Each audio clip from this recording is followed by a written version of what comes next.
Hello, welcome to the Yoga for the Creative Soul book club. Today, as we're working our way through chapter 7, in part two is the exploring the 5 paths to reclaim your expressive spirit. And right now, we're talking about the path of Raja Yoga, that systematic psychological path that's described in the Yoga Sutras of Patanjali. As you're watching this video, we start with a little bit of teaching. That usually is the first 3 to 5 minutes. It's not going to be very long today. And then we're going through a guided visualization followed by an expressive activity. And time permitting, sometimes folks share their expressions here on the recording. Otherwise, join that Facebook group, Yoga for the Creative Soul, where you can share and get support with whatever you are expressing, as well as feel the harmony of sharing what others are expressing. Our real focus here is mental health through yoga and expressive arts.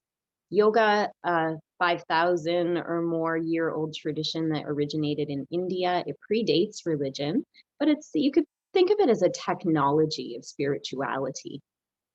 And before we get going on the lesson today, which is about allowing our expressive gifts to come through into the world, I just wish to acknowledge my privilege as a settler and as a colonizer to be on the lands of the Haudenosaunee, the Anishnawbe, and the neutral peoples along the Grand River. And you can check out trc.ca for the action items of truth and reconciliation and how you can give voice to the current caretakers of these lands, airs, and waterways and support these living generations, their ancestors, and generations to come as we strive towards equality and human rights and justice.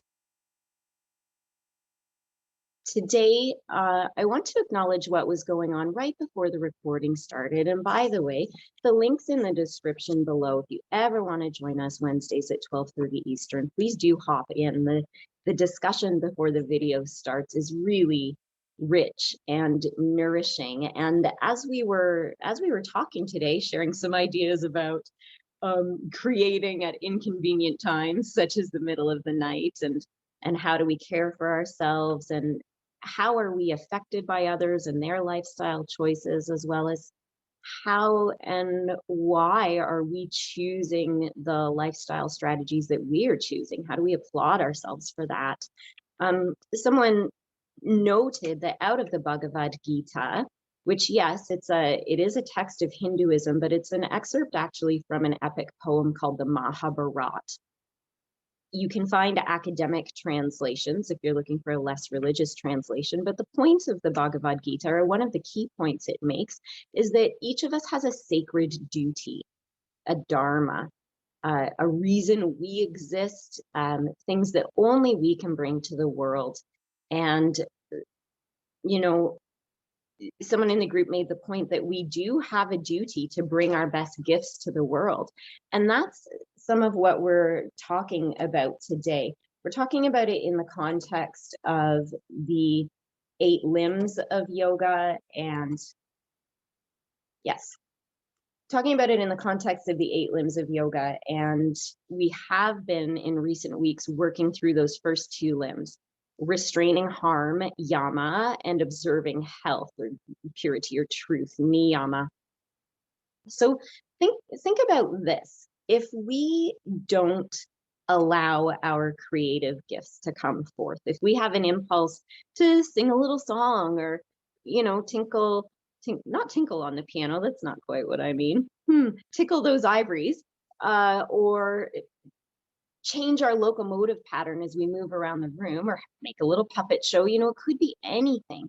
But if we limit that personal expression, then the thing inside of us doesn't have the chance to come out. It's potentially harmful for ourselves, and also potentially harmful for others. Self-expression, and this is why expressive arts are so great as part of a recovery journey, mental health, depression, anxiety, trauma recovery, because these things sit inside of us that is often in a place beyond language. When those impulses to create come upon us, we are processing some of the nonverbal aspects at the source of that mental health issue. So when we express, we are changing our autonomic set point. We're shifting something in the nervous system. We're shifting something in the anatomical brain. We're changing our neural pathways. If we say no to it, then that thing that would have been processed through the expression goes back in and cycles around again, and inevitably comes back up, by the way. At least if it's through a creative expression, it is less likely to have some of the self-destructive features that inevitably come up when our mental health isn't quite where we want it to be. Expressive arts and yoga give us the opportunity to process in ways that are supportive and healthy, and can help us move around some of that more harmful or addictive patterning that is also within all of us. So not letting it out is not helpful, but think of it this way as well. This is where the sacred duty comes in. If you don't create that thing, it will never exist. You are the only you. And even if it comes out of you not in the way that you wanted it to come out of you, it's still yours, uniquely, one of a kindly yours. So what are you holding back from the entire world? What are you not offering forth if you don't allow that thing to exist, that thing that could inspire others, could touch others? This isn't about others, but it is important to remember that we are part of a global community, and the choices we make send ripples out there through the thought field. Yoga is about consciousness, right? And unitive consciousness. The word yoga means union. So from a unitive consciousness perspective, let's be a part of others and care for ourselves as we want to care for others. And if possible, share our gifts.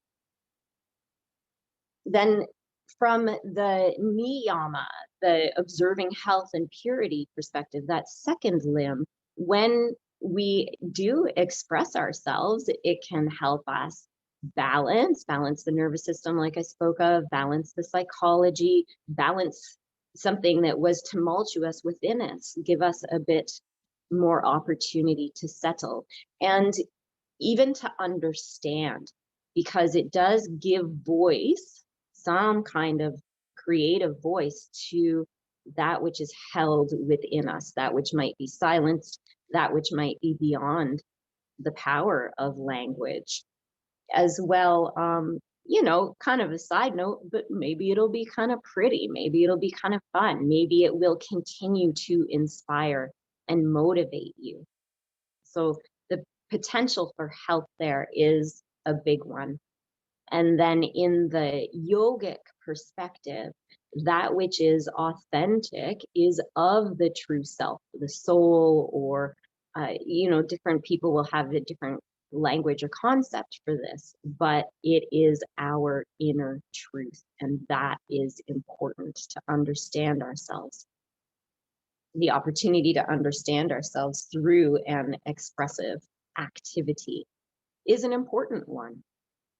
So that's the intention for the activity that we're going forth with today. We'll start with a centering movement and then move into the guided visualization. So you can stay seated if you want. You can lie down on the floor if that feels better for you, or go somewhere where you're standing up. And we'll just think of the 5 directions, 5 motions of the spine. Anytime you need a quick movement snack, this is a great way to go. You think elongating the spine, a forward bend, a backward bend, side bend, oft neglected, but so healthy side bend, and rotation or twist of the spine. Those are the directions. So Let's first think of length, whatever position you're in. Just imagine that downward reaching through the lower spine, upward reaching through the upper spine, getting taller, getting longer. And if you want to add the legs to this, feel your femurs, your big thigh bones reaching out of those hip sockets, long and down, perhaps towards the ground. If you're seated, you can push down into those feet very assertively if that feels okay. You don't have to.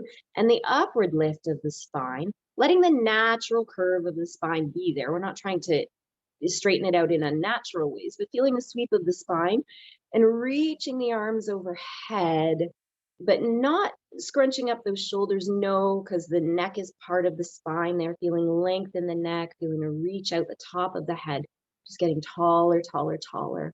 And from that height, give it a little lateral movement, side bending over. Notice the massage in the side you're bending into, and see if you can keep openness, not only between the ribs in the lifted side, but also through the waistline. If your hip is trying to come along in this side bend, see if instead maybe it'll move down, just elongating through that side of the body, breathing a little extra breath into that open lung before coming to center and noticing the difference between right and left side. And then flowing the other way. Massaging, opening, elongating. Filling that lifted lung in your own time and returning to center. Noticing right side, left side, feeling the breath in the front and back of the body. And whenever you want to, let those arms come around you in a little hug, one arm in front, one arm behind, twisting, imagining each set of vertebrae freeing itself a little bit more. The breath is different in a twist. The lungs are in kind of a funny shape. The digestive organs are getting a wee massage here. And then all the way up and around to the other side. Letting the breath play along, perhaps be a guide or a support, and noticing how the breath is different in this twist. It's a nice chance to sneak an eye stretch as well. Really widen your eyes and look as far around as you can. If you hadn't done that on the first side, just make sure you look in the opposite direction with those wide eyes also. And when the time is right, lift it all up. Come back to center. As the arms come down, interlace those fingers behind you. You can keep the arms straight, or if you want, you can give a little kidney massage instead. Flatten the palms on that low middle back space. Rounding open. So we're not thinking about pitching backward or falling backward. We're just thinking about strength and space through the front line of the body, not dumping the head back, but letting the chin come forward and up. If you want a little face yoga, you can push the jaw forward, widen the eyes and look up again. Make some funny faces if you have had a little anger or stress lately. It really hangs out in the joints of the jaw. So a little wiggle, a little sound can help with that. And one more inhale, really feeling into the top and bottom corners, so-called, of the lungs. And then to the center. You can grip your palms on your knees if you want. You can come all the way down to all fours if you feel like it. Just give a little roundedness, conscious roundedness, opening through the back of the body. Now, we slouch a lot over our keyboards, over our steering wheels. The posture you might take on the couch is really slouchy. So lift out of your back while you're doing this. And find the places that feel a little stuck, a little immobilized, a little numb, and within a safe range, see if you can breathe into and exaggerate the lift out of those places a little more. Coming back out of it as you feel ready and settling into a position for the guided visualization, whether that's seated or reclined, or if you're afraid of falling asleep, you can do it standing if there's something to grab onto nearby in case you wobble. Just enjoying how much space you have created for your breath. There might be a little more space between the thoughts that are meandering through your mind. And you can continue to allow that to happen. Early on, things seem to speed up when we tune inwards, when we witness the flow of emotions and thoughts. That's a part of the mental unwinding. It's a normal part of the process. And just stick with it. Gradually, the spaces between the thoughts, or the calmer place beyond the thoughts, will make itself known a little bit more. The busyness of the mind becomes less interesting. So as the breath continues to slow, we set our awareness to the place of imagination, that more interesting place beyond the flow of everyday thoughts. And here in your imagination, imagine yourself going on an inner journey. As I make suggestions for imagining, if they don't make sense to you, just turn it into your own thing. Part of being creative is allowing the imagination to find its own way. These are just suggestions. And if you get stuck on anything, just ask yourself, if I could imagine this, what might it be like? And go with that. Go with that. So here we are, flowing with the breath, focusing on the imagination, prepared for an inner journey. And perhaps you can imagine yourself as you are today, shrunk down to miniature, and let this little Voyager flow through the body. If you're familiar with the chakra system, you can use the chakras as checkpoints. If you're familiar with anatomy, you can go into muscles or organs that you're curious about or interested in. Or you can just imagine your inner world like a garden, a forest, some other scene in nature, and travel through, exploring the places that feel safe and relaxed, exploring the places that feel distant or more challenging to access. Noticing what is without trying to change it, letting the imagination flow.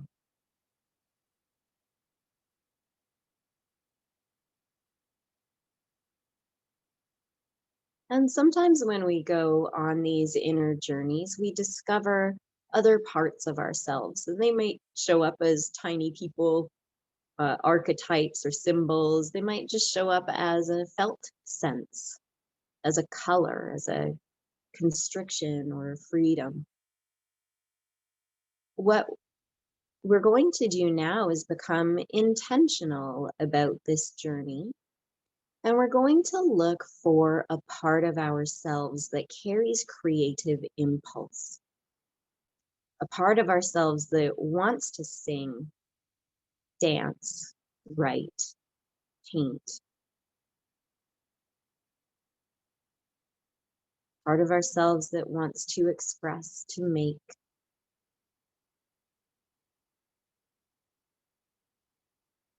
And as we seek and find this creative part of ourselves, we imagine it having some kind of form. It may take the form of an animal or mythical creature. It may take the form of a blob of color. It may just take aromatic form. It may just take auditory form. But as we find and connect to this creative impulse, in some way, it takes shape.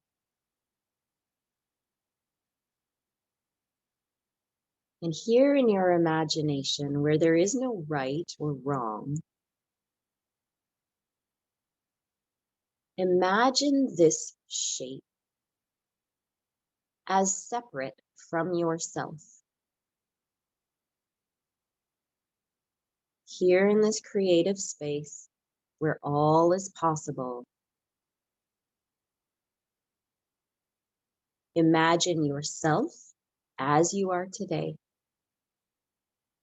interacting with this part of you that wants to create, that holds ideas, enthusiasm, inspiration. And as you remain curious, get to know this little part a bit more.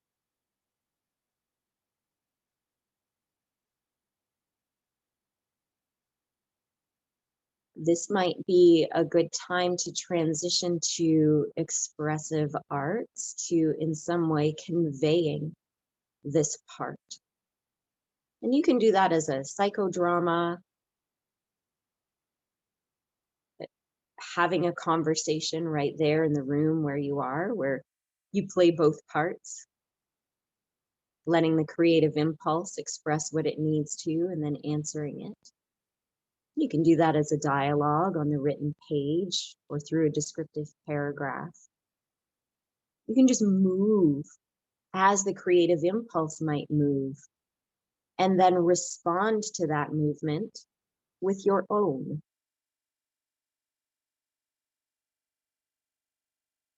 Another accessible way to express this meeting of the creative impulse is to draw that creative impulse on a page.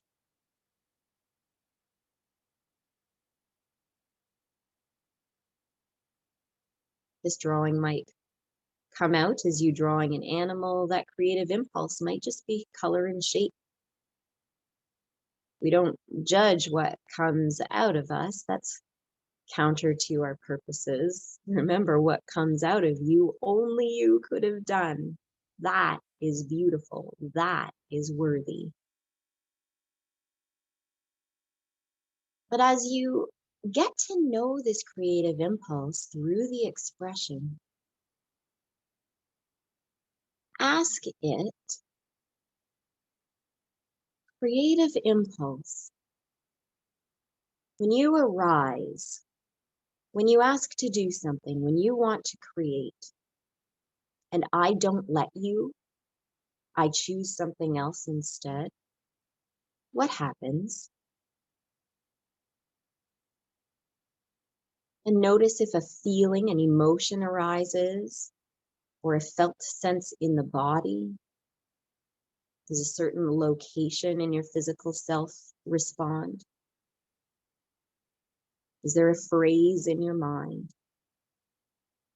Or does this creature change shape, color, size, motion? When you want to create, and I say no, what happens? What is that like for you?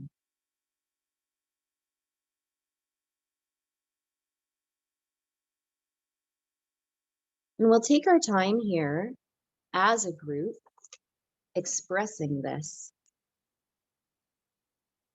You can stick with the modality that you are already using, noting that change.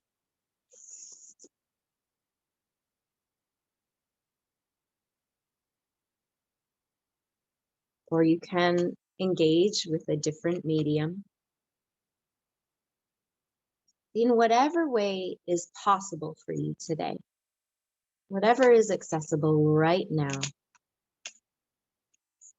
As you have expressed this creature, this creative impulse, now express what happens when it is not allowed to express itself, when it is not allowed to create.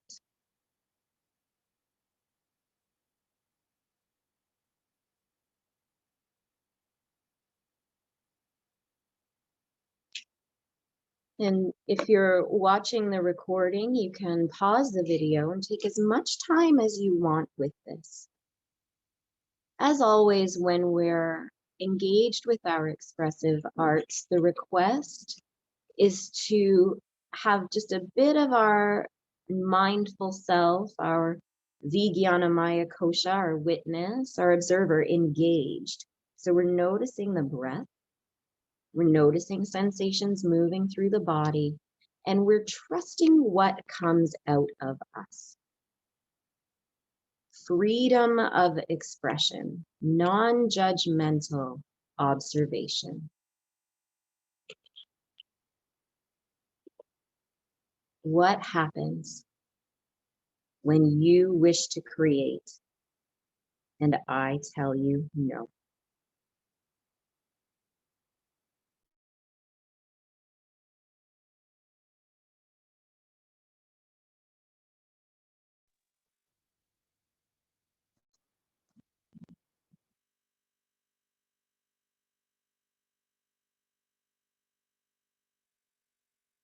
And for those playing along live, put the finishing touches on as we're moving to the next part.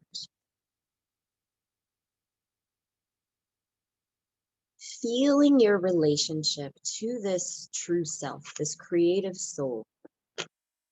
Feeling how that impulse to express is alive within you, is a vital part of yourself, has a right to exist, to play, to share. Depict your response to this part. So you have depicted what's it like when I say no. You've seen that reaction, and just as you would tend a small animal, a little child, tend that impulse somehow. Depict that response, that acknowledgement, that care.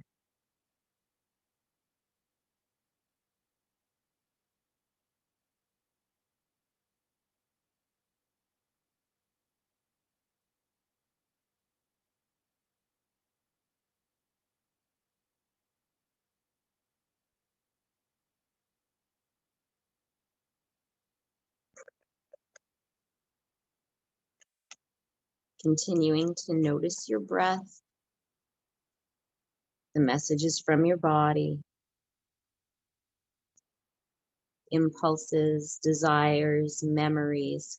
So a lot comes up when we express ourselves. Expressive arts is no joke when we're in it, but hopefully it is in its own way fun, freeing, insightful.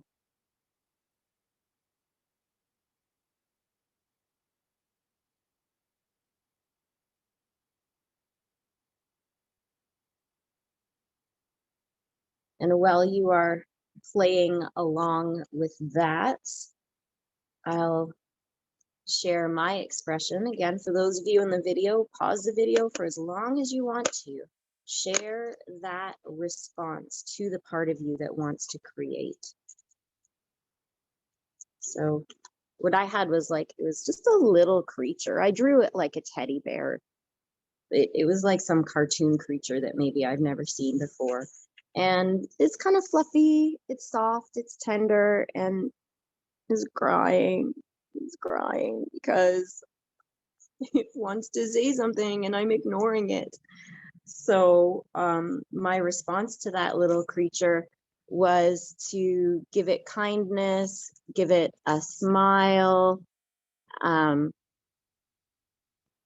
that is me also handing it my clarinet. There's my clarinet, 3 steps away. Would anybody like to guess the last time I picked up my clarinet? It's not in its box. It's just there waiting right on its music stand. That's right. I don't remember. I couldn't answer you if you guessed. I couldn't tell you if you were right or wrong. December? It wasn't December. So we are all subject to that resistance. I don't know. We covered this in the summer, I think, when we were on chapter 2, the things that get in the way. But today, we gave life and form to the part of ourselves that wants to create. And we also acknowledged it, right? It had the chance to share with us, this is how it makes me feel when I want to share something and you don't let me. And we were able to tend that a little bit. So what I would ask of you going forward is to remember that relationship. Perhaps make a commitment to that part of yourself as an aspect of non-harm, as an aspect of cultivating health and purity, that you will follow the impulse in some regular way. So I guess for all the things I said that I'm not doing, I will also give myself grace, as I encourage you to do so often, and say that I have been steady at hammering down my 1,200 to 2,000 words a day in my book. And that's the nonfiction one, but my daily practice, what I want to do with the fiction one, is also going. So for those of you who are of this kind of personality, sometimes, and didn't we lead with this? Like, wasn't this one of the first sharings today that I am celebrating, even if I do one thing, knowing that's part of the path? I invite you to share your celebrations to the group, reach out to me individually. Really easy to find me on social. Just message me through the Facebook group, comment on the video. If you know someone else who would benefit, please do share it with them, or like the video so YouTube knows to share it with more people as well. Would anyone else in the group like to share before the recording turns off? Hi, Karen.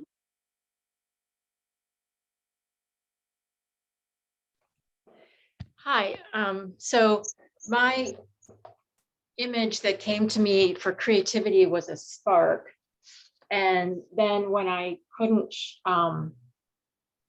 share it, it became like, it just darkened. And then what I did, if you can see that, to help myself, is I scratched out a heart in the black to just give myself some self-love. Thank you.